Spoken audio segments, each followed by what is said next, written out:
Hello, good morning, students. How are you all? I hope your Diwali would have been safe and I wish you a very happy new year. So, today, now we are going to start off with the important questions. This is the list of important questions that I am going to give you today.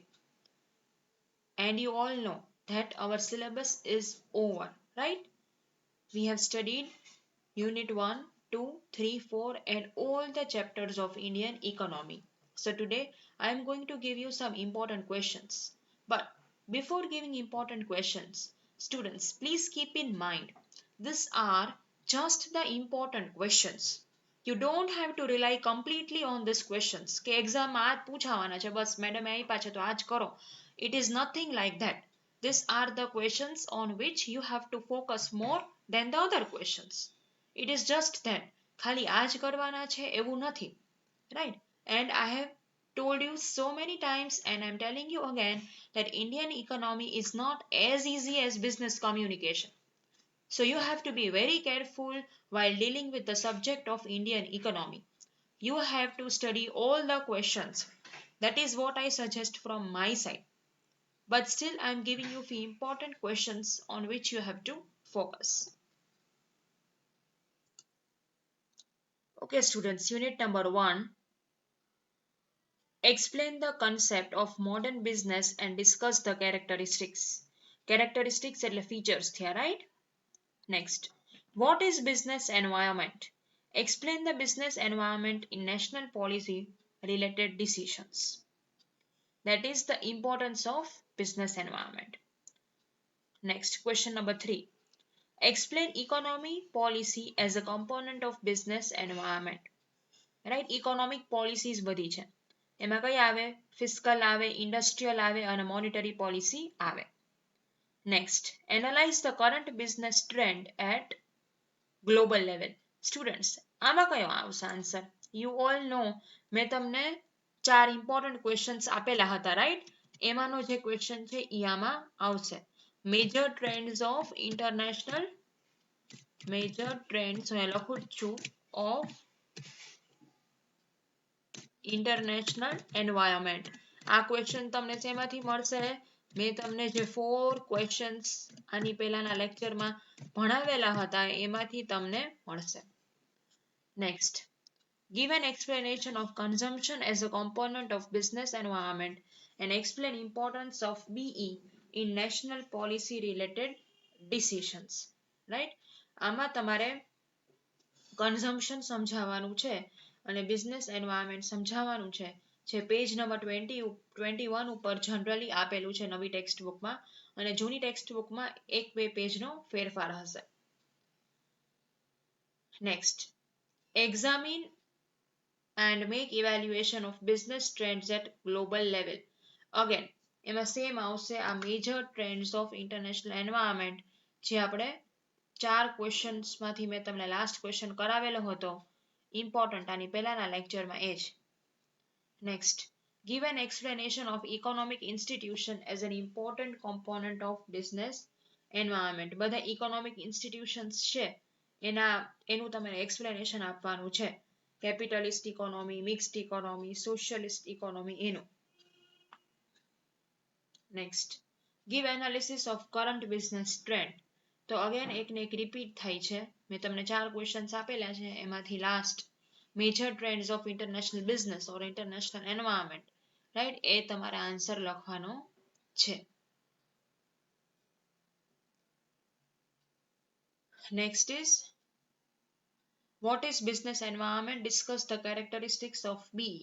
તો એ પણ repeat થાય છે, right? એ first જ question આપણો છે. Next, discuss in brief the main elements of business environment in context of India. Students, આ જે main elements છે બરાબર છે એ main elements માં શું આવશે? main elements માં page number 8 ઉપર તમને આપેલા છે બધા જ elements આવશે, right? જેમ કે economic policy છે, economic institution છે, consumption છે, demand છે, legal system છે, એ બધા જે તમને આપેલા છે points એ બધા જ આમાં આવશે. પણ એક્ઝામમાં આટલું બધું લેન્થી લખવાની જરૂર નથી. એઝ પર ધ માર્ક્સ તમે કટ શોર્ટ કરી શકો છો. Next, give an explanation of demand and consumption as an components of business environment. Demand અને કન્ઝમ્પશન આમાં લખવાના છે. Next, give an explanation of competition and economic institution as a component of BE. Right? Competition અને economic institution. Economic institution માં બધા આવશે. Capitalist, socialist, mix એનું explanation આપવાનું છે અને competition નું explanation આપવાનું રહેશે.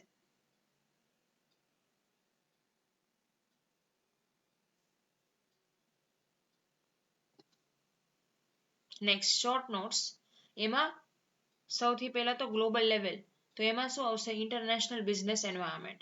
જે ઓલરેડી આપણે 4 ઇમ્પોર્ટન્ટ ક્વેશ્ચન્સમાં મેં તમને આપેલો છે એ ક્વેશ્ચન આવે. Next is modern concept of business. તો એમાં શું આવશે? Features of business. એમ તમે એમાં બિઝનેસની ડેફિનેશન અને કેરેક્ટરિસ્ટિક લખી શકો છો. અને business trends at global level એટલે again major trends of international business એ રિપીટ થાય છે students.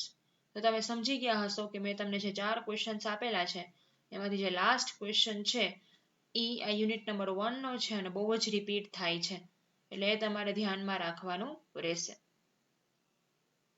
Next will B unit 2.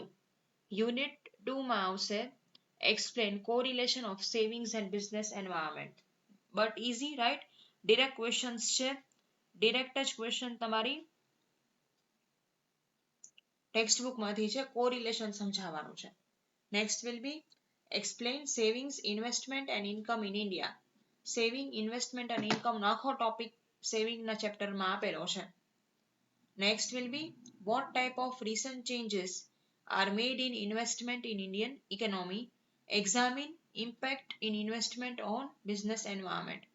Simple છે. ઇન્વેસ્ટમેન્ટનું જ તમારે આમાં લખવાનું છે કે ઇન્વેસ્ટમેન્ટે શું ઇફેક્ટ કરી છે. Right? Relation between investment and business environment એ આમાં લખવાનું છે. Next will be analyse trends of national income in India. National ઇન્કમના ટ્રેન્ડ્સ એનાલાઇઝ કરવાના છે અને explain causes of low rate of growth of national income. Students, આ low rate of growth છે એ મેં તમને આની પહેલાના વિડીયોમાં 4 ઇમ્પોર્ટન્ટ ક્વેશ્ચન્સ ભણાવ્યા એમાંનો ક્વેશ્ચન્સ છે. રાઈટ? એમાંનો સેકન્ડ ક્વેશ્ચન આઈ થિંક છે. ફર્સ્ટ કે સેકન્ડ ક્વેશ્ચન છે. ઓકે, એ તમારે જોવો પડશે. એ આ છે. એ ટેક્સ્ટ બુકમાં નથી આપેલો, એ મેં તમને લખાવેલા છે એમાંથી કરવાનું છે. Next, explain the process of capital formation through investment and explain causes of low rate of capital formation. આ ડિરેક્ટ ક્વેશ્ચન મેં તમને જે 4 ઇમ્પોર્ટન્ટ ક્વેશ્ચન આપેલા છે એમાંથી છે. કેપિટલ ફોર્મેશનની પ્રોસેસ સમજાવવાની છે અને લો રેટ ઓફ કેપિટલ ફોર્મેશનના કોઝિસ જે આપેલા છે એ સમજાવવાના છે. Next will B clarify the meaning of savings and explain about its sources. સેવિંગના મીનિંગ ક્લેરિફાઈ કરવાના છે અને એના sources means measures of saving આપેલા છે ને, measures of raising saving rate એ કરવાના છે. Next will be explain the reasons of low saving rate in India by examining saving trend of last decade. Last 10 years ના saving trend તમારે examine કરવાની છે અને એમાંથી લો સેવિંગ રેટના રીઝન્સ સમજાવવાના છે. Next will be explain relationship between income and business environment. Income અને business એન્વાયરમેન્ટનું રિલેશનશિપ સમજાવવાનું છે. Correlation, right? Next, analyse trends of per capita income in India. Per capita ઇન્કમના ટ્રેન્ડ્સ તમારે સમજાવવાના છે. બધા ડિરેક્ટ ક્વેશ્ચન્સ જ યુનિટ 2 માંથી જનરલી છે students. Right? Analyse trends of national income and પર capita income in India of last decade. Last decade means last 10 યર્સના જ તમારે ટ્રેન્ડ સમજાવવાના છે નેશનલ ઇન્કમ અને પર capita income. Next will be explain the relationship between national income, per capita income, distribution of income and business environment. Correlation જે તમને સમજાવેલું છે chapter number 2 માં એ આખો ટોપિક અહીંયા લખવાનો રહેશે. What type of changes made in investment in Indian economy in last decade. Examine the effect of investment in business sector. જે બી last ડિકેટમાં changes છે ઇન્વેસ્ટમેન્ટમાં એટલે ટ્રેન્ડ્સ ઓફ ઇન્વેસ્ટમેન્ટ એ તમારે સમજાવવાના રહેશે અને ઇન્વેસ્ટમેન્ટની ઇફેક્ટ બિઝનેસ સેક્ટરમાં શું છે એ સમજાવવાની રહેશે. ના યુનિટ નંબર 3 આમાં બહુ જ ડાયરેક્ટ ક્વેશ્ચન્સ છે અને બહુ જ રિપીટેડ ક્વેશ્ચન્સ છે કે જે તમને પૂછવામાં આવે છે. Unit 3 explain features of developing country with reference to India. એટલે આમાં શું લખવાનું છે ઇન્ડિયન ઇકોનોમીની characteristics India as a developing કન્ટ્રીની કેરેક્ટરિસ્ટિક્સ. મેં તમને આ લીખામાં થર્ડ ક્વેશ્ચન આપેલો છે અને મેં તમને ત્યારે એમ પણ કીધું હતું કે પીપીટીમાં પણ આ ક્વેશ્ચન સમજાવેલો છે કે ડેવલપિંગ કન્ટ્રીના ફીચર્સ શું હોય એની કેરેક્ટરિસ્ટિક્સ શું હોય. ડેવલપિંગ કન્ટ્રીમાં ઇન્ડિયા પણ આવી જાય અને બાકી બધા ઓવરઓલ ડેવલપિંગ કન્ટ્રી પણ આવી જાય તો એની ફીચર્સ એના કેરેક્ટરિસ્ટિક્સ તમારે સમજાવવાના છે. ડાયરેક્ટ આન્સર મેં તમને પ્રોવાઈડ કરેલો છે એ તમારે લખવાનો છે. Next explain quantitative indicators of Indian economy. Indian ઇકોનોમીના ક્વોન્ટિટેટિવ ઇન્ડિકેટર્સ ટેક્સ્ટ બુકમાં આપેલા છે એ સમજાવવાના છે. Explain causes of unemployment in India. Causes એટલે રિસ્પોન્સિબલ ફેક્ટર્સ. ઘણીવાર એમ પણ પૂછાય કે what are the responsible factors of unemployment. તો બેનો મિનિંગ એક જ થાય. ઇઝી ક્વેશ્ચન છે. Next explain effect of unemployment in India. Again એની ઇફેક્ટ છે અનએમ્પ્લોયમેન્ટની એ પણ ઇઝી ક્વેશ્ચન છે. Next explain nature of unemployment in India. એટલે એની કેરેક્ટરિસ્ટિક્સ એના features. Again that is also easy question. Now, unit number 4.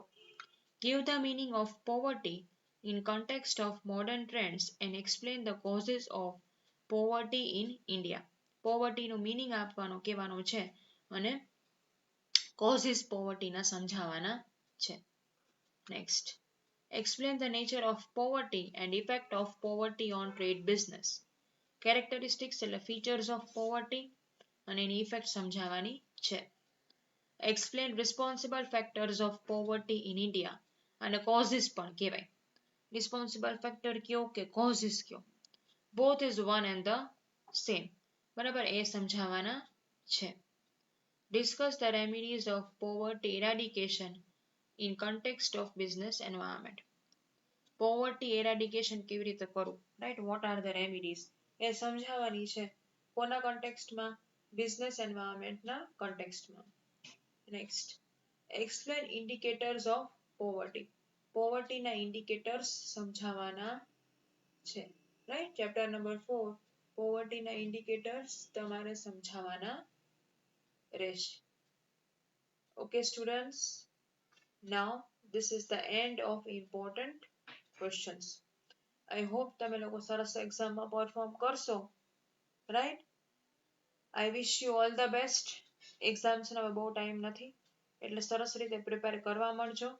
બધા જ ક્વેશ્ચન્સ ઇન્ડિયન ઇકોનોમીમાં કરવાના છે પણ આ ઇમ્પોર્ટન્ટ ક્વેશ્ચન્સ ઉપર વધારે ફોકસ કરજો. રાઈટ એન્ડ એક્ઝામમાં તમને જે માર્ક્સ કીધા છે એ પ્રમાણે જ તમારે લેન્થ મેન્ટેન કરવાની રહેશે. Okay students, so this is end of semester 5 for Indian economy and do prepare well and take care and thank you.